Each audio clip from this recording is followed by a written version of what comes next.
You are in for an absolute treat with these delicious Traeger smoked bone-in or boneless pork chops. Smoked pork chops turn out so juicy. They're cooked slow and low, or low and slow, at 225 degrees Fahrenheit. All you need to do to prep is season them. You want to pat them dry with paper towel, put some olive oil on, rub that in, put on some barbecue seasoning or pork rub of your choice, or just some salt and pepper if that's what you want to do. Make sure to massage that in all over the pork chops. These are about 1-inch thick pork chops.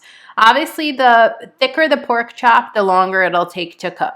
This recipe is done in about an hour and a half. And see, we just put in the thermometer there so we could measure exactly what temperature the pork chops are as they smoke.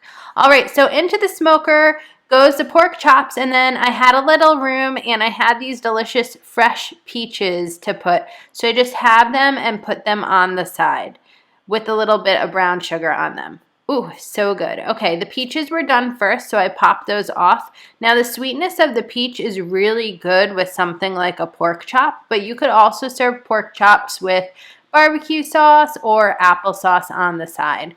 So again, you just want to measure them. We remove these from the smoker at about 140 degrees Fahrenheit and serve them after they rose to about 145 degrees Fahrenheit. So good. Get the recipe for this at Sip Bite Go. Cheers!